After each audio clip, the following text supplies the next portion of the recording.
అండి ఈరోజు నేను పెసరట్టులోకి ఆలు కుర్మా చేశాను. నాకు పూరి చపాతీలో కంటే పెసరట్టు దోశలకు చాలా ఇష్టము. ఆ రెసిపీ మీతో షేర్ చేస్తున్నాను. ముందుగా నా ఛానల్ చూసిన వాళ్ళు సబ్స్క్రైబ్ చేసుకోని వాళ్ళు నా ఛానల్ సబ్స్క్రైబ్ చేసుకోండి.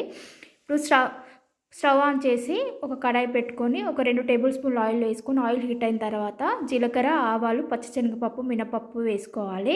తర్వాత అందులోనే ఒక 4 ఎండుమిర్చి కట్ చేసుకొని వేసుకొని కొంచెం ఇంగువ పొడి కూడా వేసుకోవాలి. తర్వాత సన్నగా పొడుగ్గా కట్ చేసుకున్నటువంటి 3 మీడియం సైజు ఆనియన్స్, అలాగే కారంకి సరిపడా ఒక 7-8 పచ్చిమిర్చి కూడా మీడియం సైజుగా కట్ చేసుకొని ఘాట్లు పెట్టుకొని కట్ చేసుకొని వేసుకోవాలి.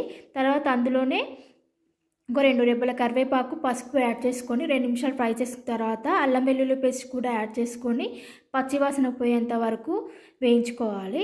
నేను ముందుగానే 1/2 కేజీ ఆలుని తీసుకొని ఇలా ఉడికించి పొట్టు తీసేసి స్మాష్ చేసి పెట్టుకున్నాను.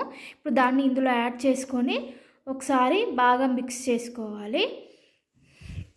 ఇలా ఒకసారి బాగా మిక్స్ చేసుకున్న తర్వాత ఇప్పుడు ఇందులోనే నేను ఇప్పటివరకు సాల్ట్ వేయలేదు, ఇప్పుడే వేస్తున్నాను. మన టేస్ట్ సరిపడా సాల్ట్ యాడ్ చేసుకొని బాగా మిక్స్ చేసుకోవాలి.